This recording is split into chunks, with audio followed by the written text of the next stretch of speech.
제가 제 딸아이랑 5살 때까지 숨바꼭질하고 놀이하고 놀았어요. 제가 굉장히 숨바꼭질을 잘했어요. 저희 집안에서 물론 숨바꼭질을 했지만 그렇다고 집이 뭐 60평, 70평 되는 거 아닙니다. 방 2칸짜리 있는데 제 딸아이가 잘 못 찾는 겁니다.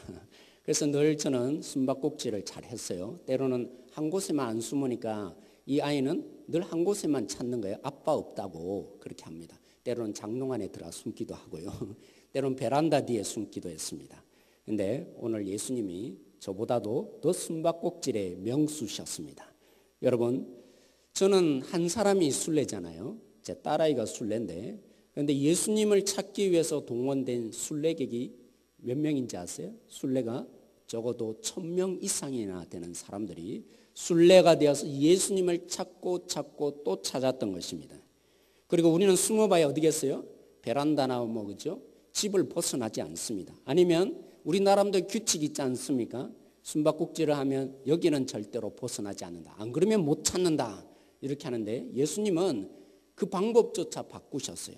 어디 가서 숨었냐면 물을 걷는 겁니다. 그리고 다른 동네 가서서 날 찾아봐라 하는 게 아니라 찾지 못하도록 숨어버리신 것입니다. 그리고 우리는 그죠? 숨바꼭질을 하면 놀이입니다. 어디까지나 놀이입니다. 목숨 걸고 하는 법은 결코 없습니다. 재미로 하는 것이죠. 그런데 예수님이 이 숨으신 것 찾기 위해서 동원된 이 순례들은 목숨을 걸고 있어요. 죽기 아니면 까무라치시기식으로 예수님을 지금 찾고 또 찾았던 것입니다. 물론 이해해 보면 그들의 심정이 이해됩니다. 우리야 그죠? 36년 일제 치하 속에 있을 때 그 속에 살면서 사실은 지금도 여전히 일제의 그 잔재들이 우리 속에 조금씩 남아있는 것이 보여집니다. 근데 이 이스라엘 백성들은 몇 년 동안 그렇게 통치받은지 아세요? 600년 동안 적어도 네 나라들에게 지배를 받고 살았어요. 얼마나 그들이 많은 것들을 빼앗기고 또 나름대로 이 자존심이 상했는지 모른다는 것이죠. 그리고 하나님은 이제까지 선지자를 통해서 말씀해 주셔서 그나마 위로가 되었는데 이제 하나님이 수백 년 동안 선지자를 보내지 않는 겁니다. 말씀이 없어요. 가장 희망이 돼야 될 메시지조차 듣지 못하는 암흑기가 찾아온 것입니다. 그런데다가 이 사회가 얼마나 망치고 어려웠던지요. 가난한 자들의 피를 빨아먹는 사람들이 많이 있습니다. 그러다 보니까 도저히 살 수 없어서 농토를 벌입니다. 손쉽게 그나마 이 밥벌이 하고자 이 도둑떼들이 되는 경우가 허다하게 이 유대 사회에 변질이 된 겁니다. 이런 상황이 되다 보니까 그들은 나름대로 그죠? 히어로, 흔히 요즘 말하는 그 영웅을 나름대로 찾고 또 찾았던 것입니다. 그런데 예수님이 오늘 이 말씀을 주시기 전에 무엇을 행한지 아십니까? 오병이어 보리떡 5개와 물고기 2마리로 그것도 몇 명이요? 5,000명. 이 5,000명이라는 것은 단순히 남자 장정만을 헤아린 것이죠. 그래서 적어도 10,000명 이상 아니면 그 더한 많은 사람들이 보리떡 5개와 물고기 2마리로 먹고도 몇 광주리요? 12광주리가 남는 이런 놀라운 기적을 그들은 경험한 것입니다. 그런데다가 바로 그 날이 어떤 날인 줄 아십니까? 야, 우리 조상들이 말이야 애굽에서 그토록 노예 생활하다가 탈출했던 때 언제죠? 6월절. 그런데 바로 예수님이 행하신 바로 지금의 이 순간이 바로 6월절이 가까워지게 된 것입니다. 그래서 그들이 기대했던 히어로, 그렇죠, 하나님께서 드디어 우리에게 기다리고 기다렸던 모세와 같은 지도자를 보내는 것 혹시 아닐까? 바로 6월절이 가까워서 보리떡 5개와 물고기 2마리로 이런 놀라운 일을 행하다니. 그래서 그들은 이 마치 애굽에서 구출받듯이 이 로마의 억압에서 드디어 구출해 줄 히어로가 떴다. 그들은 생각하게 된 것입니다. 그리고 그들은 생각했죠. 광야 40년 동안 우리 조상들이 뭘 먹었죠? 뭘 먹었습니까? 매일매일 그들은 그렇죠? 일하지 않는데도 하늘에서도 뭔가 내려오는 만나를 먹었다고요. 그런데 바로 보니까 묵상하고 보니까 그렇구나. 하나님이 이 모세와 같은 선지자 이 사람을 보내어서 바로 만나와 같은 음식을 우리에게 주는 것이 틀림이 없다. 그들은 그래서 예수님을 히어로로 삼기 시작하는 것입니다.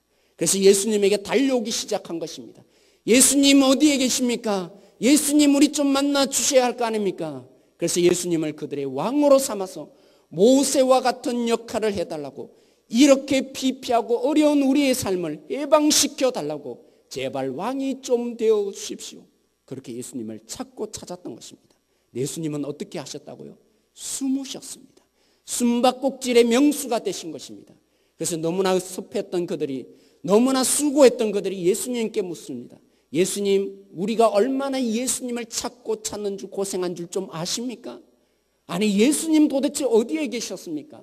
우리가 물 건너서 여기까지 왔습니다 라고 말하는 그들에게 예수님이 선포하십니다. 너희들은 무엇 때문에 날 찾고 있는지 내가 안다. 너희들은 지금 나에게 썩을 양식을 달라고 찾고 있는지 내가 안다. 떡 먹고 배부른 까닭에 나에게 온 것인지 내가 안다. 그래서 예수님은 거부하신 것입니다. 나는 너희들에게 썩을 양식을 줄 그런 존재로 이 땅에 오지 않았다. 나는 너희들에게 오늘 오병이어의 기적을 베푼 것은 영원한 생명을 주러 온 자임을 너희들에게 보여주기 위해서 이 일을 한 것이다. 예수님이 선포하신 것입니다. 사랑하는 성도 여러분, 썩을 양식을 위해서 제발 좀 일하지 말라. 내가 너희들에게 온 것은 생명을 주러 오늘 여기에 온 것이다. 이것이 내가 기적을 행한 것이 아니라 표적을 행한 진정한 의미니라 예수님이 설명하기 시작한 것입니다. 사랑하는 성도 여러분, 제 인생을 봐도 그렇습니다. 제가요, 대학 들어갈 때 너무나 어려웠어요. 그래서 어디로 갔죠? 방콕을 갔어요. 무슨 방콕이요? 방에 콕 처박혀서 나는 이제 시험에 떨어졌다. 그런데 전화로 확인을 했어요. 몇 번 축하합니다. 합격하셨습니다. 그 얘기를 듣는 순간에 모든 세상을 다 얻은 기분이었다고요. 근데 4년 후에요, 신대원 시험을 또 쳤어요. 그런데 여전히 또 제가 망쳤다고 생각이 들었어요. 이번에도 어디를 갔죠? 또 방콕을 들어간 것입니다.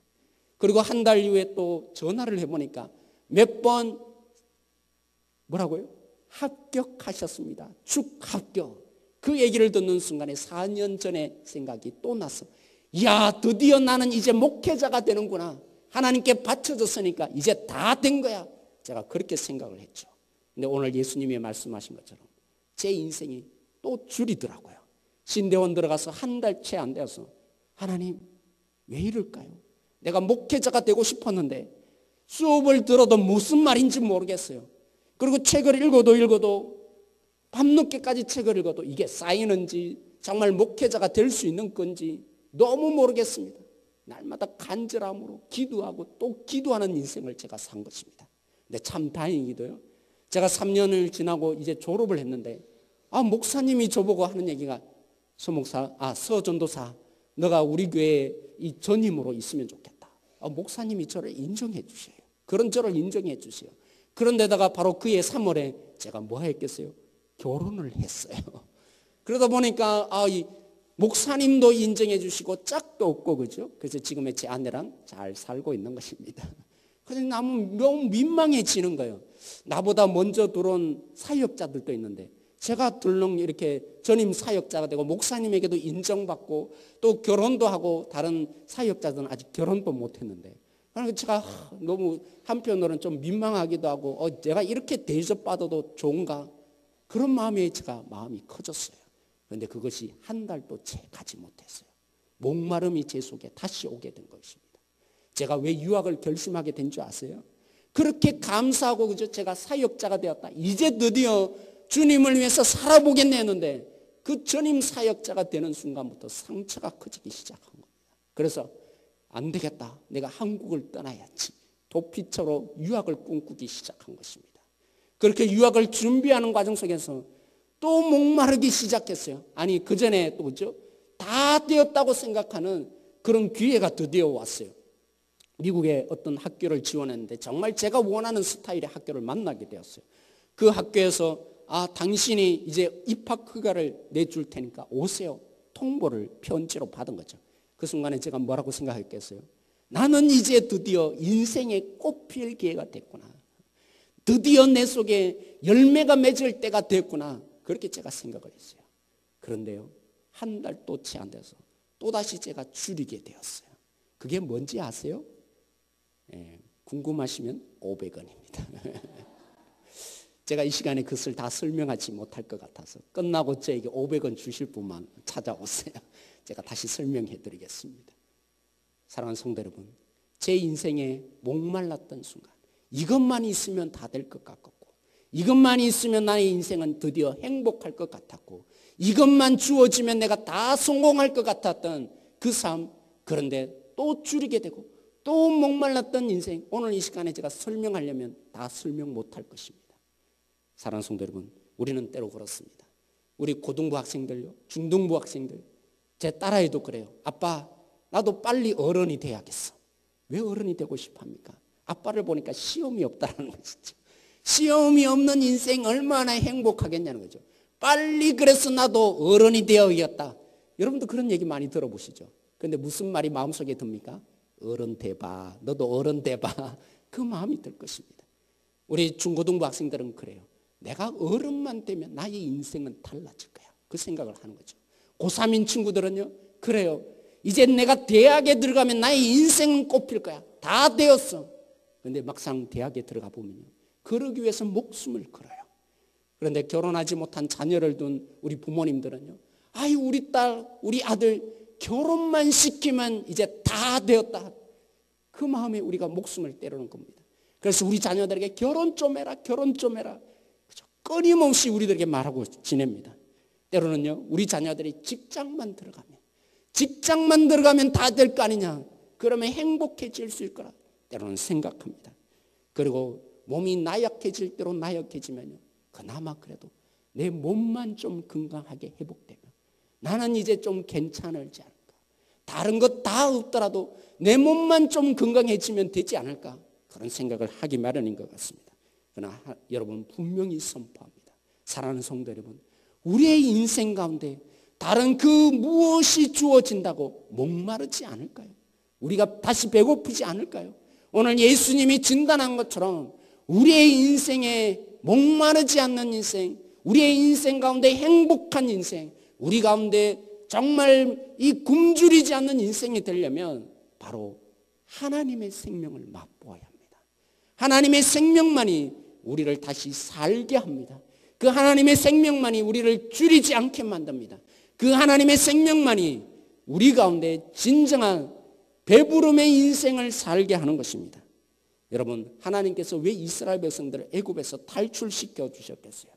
그들이 하나님께 부르짖지도 않았어요. 너무나 고통 속에서 너무나 힘들다고 그들이 외쳤는데 하나님이 그들을 불쌍히 여기시며 구원하셨던 것은 단순히 불쌍히 여겨서도 아니에요. 그들이 너무나 힘드니까 그 고통을 드디어 해결해 주기 위해서 그들을 애굽에서 구출해 내신 것 절대로 아닙니다.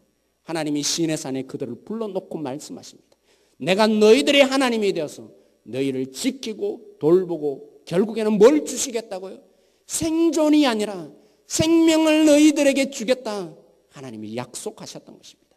이제까지 400년 이상 너희들이 굶주리며 그나마 떡도 먹고 고기도 먹고 살았지만 그러나 너희의 인생은 생존밖에 되지 않았지 않냐.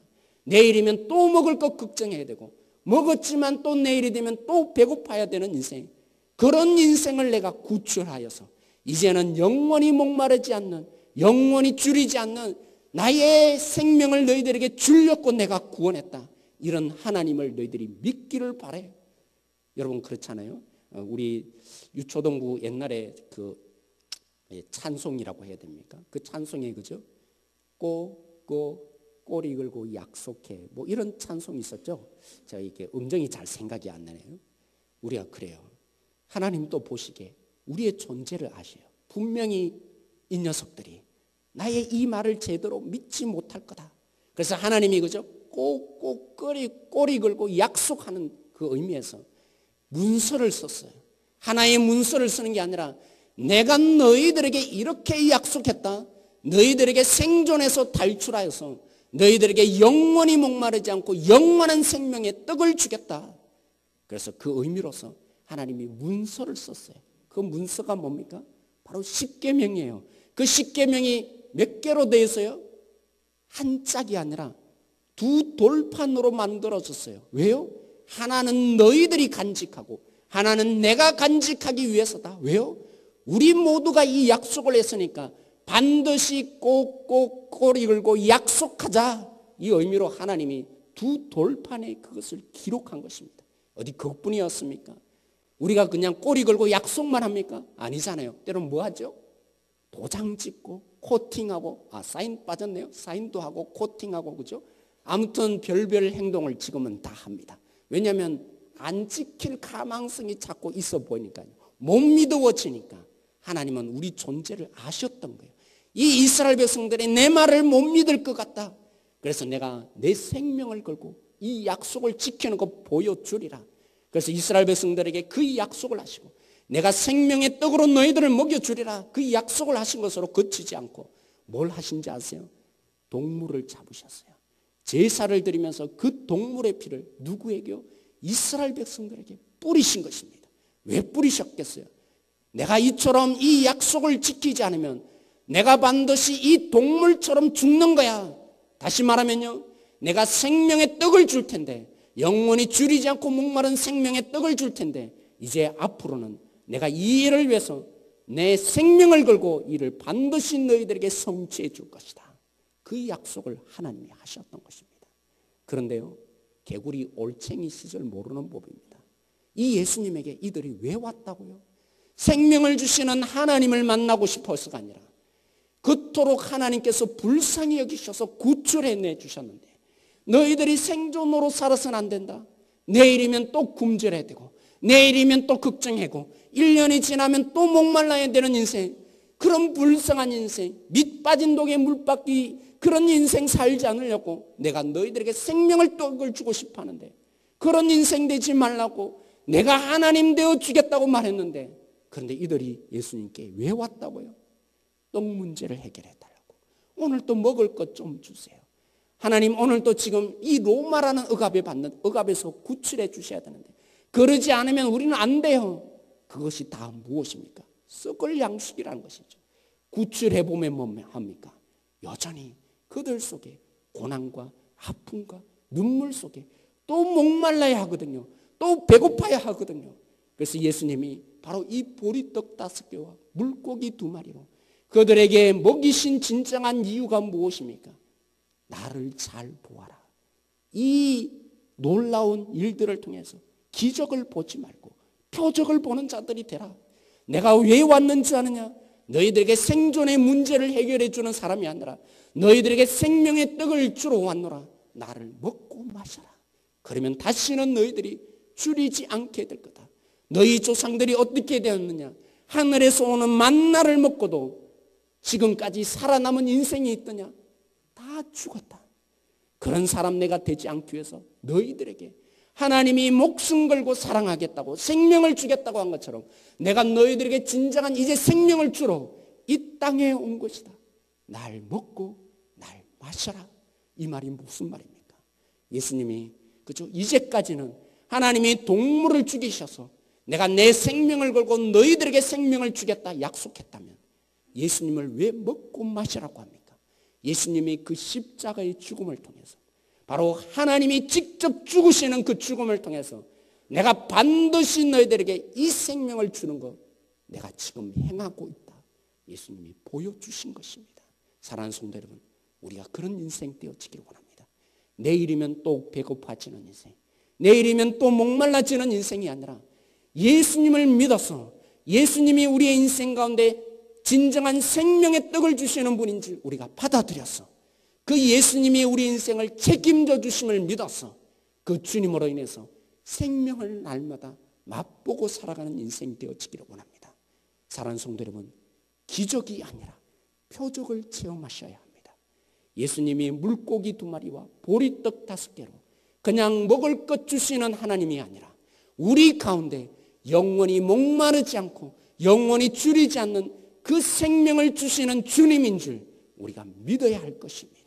오늘 또 그 주님을 만나기 위해서 오늘 이 자리 가운데 오늘 성찬식을 하면서 우리가 떡을 받으면서 고백해야 될 것입니다. 하나님, 그렇죠? 하나님, 우리는 생존을 위해서 살지 않습니다.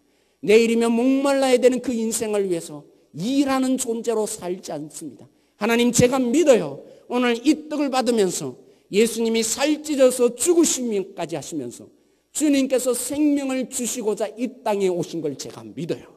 주님께서 십자가에 그 죽이시기까지 하시면서 우리에게 진실로 생명을 주고 싶어 하시는 분이시군요. 오늘 이 떡을 받으면서 내가 오늘 탈출하겠습니다. 생존의 문제로 고민하기 위해서 예수님께 왔던 인생 이제 내려놓고 나에게 진정한 생명을 주시는 그 주님을 내가 만나기 위해서 오늘 내가 결단합니다. 생존을 위해서 살지 않겠습니다. 나에게 생명을 주시는 주님이 계시니까 그 주님께 이제는 모든 것을 의지하고 나아갑니다. 우리에게 목숨 걸고 심지어는 자기의 아들을 주기까지 하신 그 예수 그리스도의 피가 우리 속에 있습니다. 오늘 포도주 잔을 마실 때 여러분 그렇게 고백하십시오. 주님이 우리 가운데 생명을 주셨는데 예수 그리스도의 피를 흘리게 하셨는데 앞으로도 우리의 인생 가운데 로마서 8장의 마지막 고백한 것처럼 환난이나 핍박이나 적신이나 위험이나 그 어떤 칼도 하나님의 사랑에서 끊지 못하게 될 것입니다. 생명의 떡을 주셔서 우리를 자녀 삼으셨던 우리 모두에게 반드시 하나님께서 우리를 끝까지 지키시고 생명으로 가득 채우는 인생 되게 하실 줄 믿습니다. 그게 포도주의 의미예요. 하나님이 끝까지 지키겠다는 그 의미예요. 하나님이 우리를 절대로 놓치지 않겠다는 의미예요. 하나님이 우리를 생존에서 탈출하여서 생명으로 먹고 마시는 인생을 주겠다는 하나님의 진정한 의미, 그것이 예수님의 피에 담겨져 있는 영원토록 끝까지 내가 너희를 반드시 세우리라, 반드시 생명 속에 살게 하리라 하나님이 맹세하셨던 피의 진정한 의미인 것입니다. 사랑하는 성도 여러분, 2000년대에 들어오면서 한국교회가 위기가 찾아왔다고 진단하기 시작했습니다. 왜냐하면 성도의 숫자가 점점 줄기 시작했거든요. 대부분의 교회가 점점 성도들의 숫자가 줄다 보니까 그것도 어떤 숫자가 주느냐 하면 청년들의 숫자가 줄기 시작해요. 그리고 이 교육부서 아이들의 숫자가 줄기 시작한 것입니다. 야, 정말 한국교회가 위기다. 그 유럽교회처럼 이 교회에 이제 늙은이들만 몇 명 앉아서 예배드리는 그런 교회 되지 않을까. 유럽교회가요, 그러다가 이제 교회도 운영이 안 되니까 결국 교회 건물을 팔아요. 어디에다가 판지 아십니까? 술집에 팔아요. 그리고 이슬람 사원으로 팔게 된 것입니다. 우리 한국교회가 그런 교회 되지 않을까 위기를 진단하기 시작한 것입니다. 언제부터요? 2000년도부터. 사랑하는 성도 여러분, 저는 위기라 보지 않습니다. 왜 위기라 보지 않지 아세요? 성경의 역사적인 흐름을 보면 하나님을 향해서 떡을 달라고 그렇게 찾아온 인생, 하나님이 줄이게 만드십니다. 목마르게 만드십니다. 하나님을 제대로 만나지 않고 하나님을 찾지 않고 하나님을 의지하지 않고 하나님께 두 손 들지 않는 그 인생 하나님이 내버려 두세요. 그러면서 목말라서 그리고 그 고난 속에서 결국에는 두 손 들거든요. 하나님, 주님만 의지합니다. 주님을 의지합니다. 생존을 위해서 살아왔던 내 인생 결국 해결이 안 되네요. 주님만이 나의 진정한 생명입니다. 그것이 성경의 역사예요. 그래서 제가 오늘 이 시대를 바라보면서 깨달은 바가 있습니다. 그렇죠. 오늘 한국교회가 위기가 아니라 이제 기회인 것이죠. 왜요? 주님이 숨고 계시거든요. 주님이 숨고 계십니다. 뭐 때문에요? 나는 너희들에게 생명을 주러 왔노라, 떡을 주러 온 존재가 아니니라. 이제까지 한국교회가 그렇게 해왔어요. 떡 먹기 위해서 교회에 왔어요. 그리고 우리의 인생 가운데 조금 채워달라고, 그러기 위해서 주님을 믿는다고 고백한 것입니다. 이 인생 가운데 주님이 이제 숨을 때가 된 것입니다. 왜 숨으실까요? 결국에는 우리도 목말라지고 갈증을 느끼고, 아, 내 속에 이거 채워봐도 안 되는구나. 자녀들이 성공해봐도 안 되는 것이고, 내가 좋은 기업에 들어봐도 안 되는 것이고, 내가 결혼해도 진정한 행복이 안 오는구나. 결국에는 주님께 탕자처럼 돌아와서 주님만이 나를 살릴 길입니다. 생명의 주님 되십시오. 그렇게 고백할 기회를 주님이 우리 속에 주고 있기 때문인 것입니다. 사랑하는 성도 여러분, 여러분 무엇이 진정한 위기입니까? 요한계시록에 말한 것처럼 주님이 교회의 주인으로서 촛대를 옮기는 것이 위기인 것입니다. 그것이 절망인 것입니다. 오늘 이 자리에 참여한 우리 모든 성도 여러분, 오늘 우리가 그 위기를 막아서기를 원합니다. 생명의 주님을 만나서 우리에게 진정한 능력은 주님밖에 없다고, 생명의 주님이 우리 속의 주인이라고 고백함 속에 오늘 또 우리가 진실로 생명의 떡을 먹음으로 인해서 이 한국교회에 주님이 숨지 않도록 오늘 이 자리에 참여한 우리 모두가 이제 그런 능력자, 주님이 촛대를 옮기지 않도록 막아설 수 있는 진정한 그리스도인, 우리의 가정, 우리 본질이 되어지기를 소망합니다. 기도하겠습니다. 하나님, 그렇죠. 오늘 우리가 하나님께 기도합니다. 예수님이 보리떡 5개와 물고기 2마리로 먹이신 것은 표적을 행하기 위해서라고 했습니다.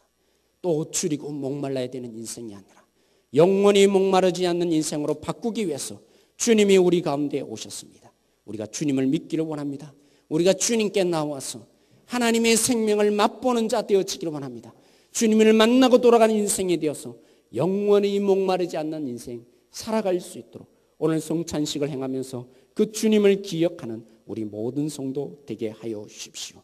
이 모든 것 감사하며 예수님의 이름으로 기도드렸습니다.